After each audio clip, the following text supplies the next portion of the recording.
നമസ്കാരം. അല്ലു ഫാമിലി അമ്മയും മക്കളും എന്നെൻ്റെ യൂട്യൂബ് ചാനലിലേക്ക് എല്ലാവർക്കും സ്വാഗതം.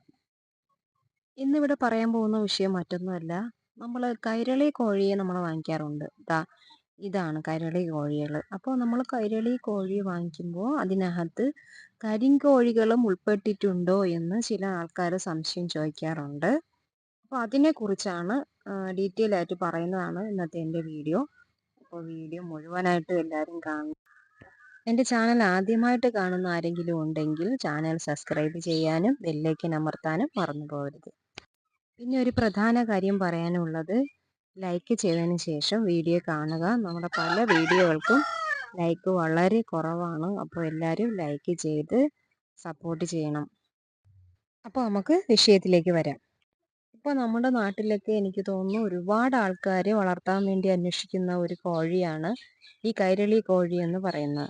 കാരണം കൈരളി കോഴിക്ക് തീറ്റ ചിലവ് വളരെ കുറവാണ്. നല്ല ഗുണമേന്മയുള്ള മുട്ട നമുക്ക് കിട്ടുകയും ചെയ്യും. അപ്പോൾ കൈരളിയും കരിങ്കോഴിയും തമ്മിലുള്ള വ്യത്യാസം നമുക്ക് ഈ കോഴിയിലൂടെ തന്നെ നോക്കാം.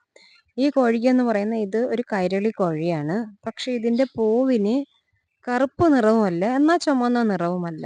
രണ്ടും കലർന്ന ഒരു കളറാണ് ഈ കൈരളി കോഴിയുടെ പൂവിനുള്ളത്.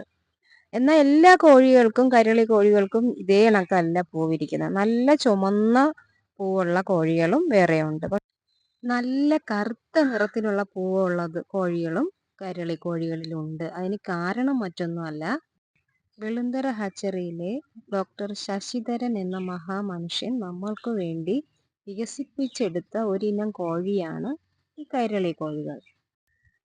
11 ഇനം കോഴികളെ സംയോജിപ്പിച്ചുകൊണ്ടാണ് ഈ ഒരു കൈരളി കോഴിയെ വികസിപ്പിച്ചെടുത്തത്.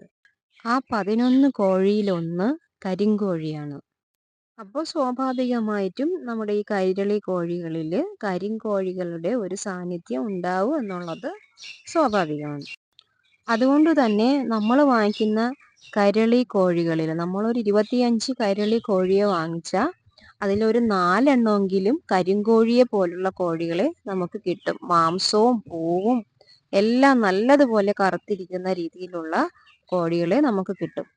ഇപ്പോൾ ഇത് ഒരു കൈരളി കോഴിയാണ്. അത് നേക്കഡ് നെക്ക് ഇനത്തിൽപ്പെട്ട ഒരു കോഴിയാണ്. ഇതിൻ്റെ പൂവിനും വലിയ ചുമപ്പും ഇല്ല, എന്നാൽ കറുപ്പും അല്ല, അങ്ങനെ ഒരു കളറാണ്. അതിൻ്റെ മാംസവും അത് തന്നെയാണ്. കറുപ്പും അല്ല വെളുപ്പും അല്ലാത്ത ഒരു രീതിയിലുള്ള ഒരു മാംസമുള്ള ഒരു കോഴിയാണിത്. ഇത് നേക്കഡ് നെക്ക് ആണെങ്കിൽ ഇതിന് ചെറിയ രീതിയിൽ തൊപ്പിയും ഉണ്ട്. അത് പൂവുള്ളത് കൊണ്ട്, പൂ ഒത്തിരി വലിയ രീതിയിൽ കാണാൻ പറ്റുന്നത് കൊണ്ടാണ് ആ തൊപ്പി ഇങ്ങനെ മറഞ്ഞിരിക്കുന്നത്. ഇത് കുറച്ച് തൊപ്പിയുള്ള ഒരു തൊപ്പിക്കോഴിയും കൂടെയാണ്. നമ്മൾ ആ നേരത്തെ പറഞ്ഞ 11-ൽ ഒന്ന് തൊപ്പിക്കോഴിയും കൂടെയാണ്. അപ്പോൾ അതുകൊണ്ടാണ് ഇത് നേക്കഡ് നെക്കും തൊപ്പിയും കൂടെ ഇതിന് ഇങ്ങനെ ഒരുമിച്ച് വരാനുള്ള കാരണം. ഈ നേക്കഡ് നെക്കിൻ്റെ ഇനത്തിൽപ്പെട്ട തന്നെ എനിക്ക് പൂവൻ കോഴിയും ഉണ്ടായിരുന്നു ഞാൻ വാങ്ങിച്ചതിൽ.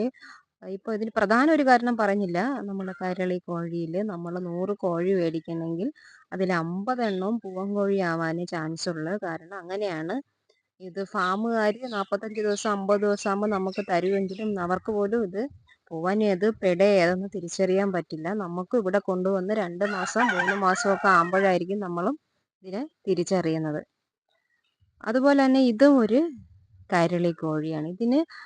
ഇത് മുള്ളൻ കോഴി എന്നാണ് ഇതിനെ പറയുന്നത്. ഇത് നല്ല ഇതിൻ്റെ തൂവൽ ഇങ്ങനെ എഴുന്നേറ്റ് നിൽക്കും. ഏകദേശം ഷോക്കടിച്ച പോലെ ഇരിക്കും. അതാണ് ഇതിൻ്റെ പ്രത്യേകത. പക്ഷേ ഇതിൻ്റെ പൂവ് നല്ല ചുമന്ന പൂ തന്നെയാണ്. ഇതിൻ്റെ പൂവൻ കോഴികളെ കാണാൻ വളരെ ഭംഗിയുള്ള ഒരു കോഴിയാണിത്. അത് മുള്ളൻ കോഴി എന്ന് പറയും. കുഞ്ഞുങ്ങളൊക്കെ പറയും ഷോക്കടിച്ച കോഴി എന്നൊക്കെ പറയും. ഇതിനെ കാണുമ്പോൾ നമുക്ക് അങ്ങനെ തോന്നും, ഷോക്കടിച്ച് നിൽക്കുന്ന പോലെ. പക്ഷേ കുറച്ച് ദേഷ്യക്കാരിയാണ്. നന്നായിട്ട് കൊത്തുകയൊക്കെ ചെയ്യും. ഇതിൻ്റെ പൂവനാണെങ്കിൽ നമ്മൾ ഓട്ടിച്ചിട്ട് വരെ കൊത്തും. വീട്ടുകാരെ പോലും ഓട്ടിച്ചിട്ട് കൊത്തുന്ന ഒരു ടൈപ്പ് കോഴിയാണിത്. ഇത് അലങ്കാര കോഴി വർഗത്തിൽപ്പെട്ട ഒരിനം കോഴിയാണ് ഈ മുള്ളൻ കോഴി എന്ന് പറയുന്നത്.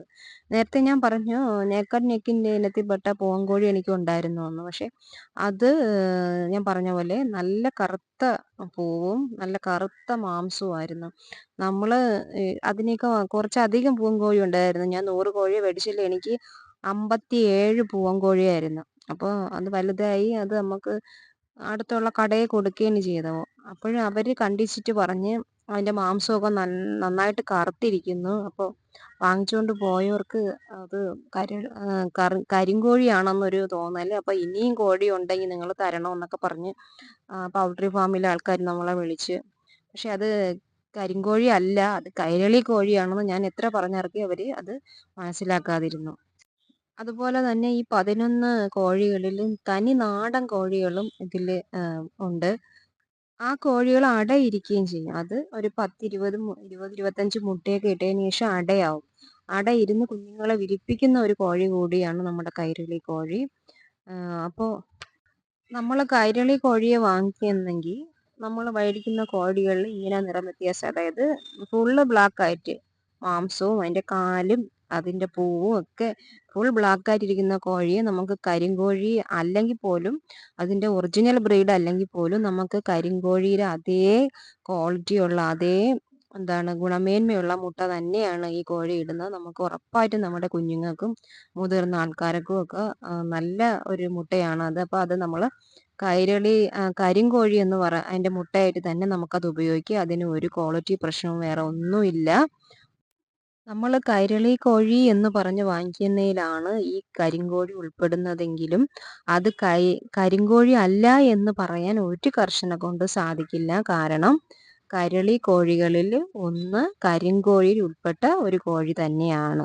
ഉറപ്പായും നമുക്ക് പറയാം അത് കരിങ്കോഴി തന്നെയാണ്. ഒന്നും കൂടി ഞാൻ ഓർമ്മിപ്പിക്കുന്നു, നമ്മളെ കയ്യിലുള്ളത് ഒറിജിനൽ കരിങ്കോഴിയുടെ ബ്രീഡ് അല്ല എങ്കിൽ കൂടി ഇതിൻ്റെ മുട്ടയ്ക്ക് കരിങ്കോഴിയുടെ മുട്ടയുടെ അതേ ഗുണമേന്മയുണ്ട് എന്നുള്ളതാണ് സത്യം.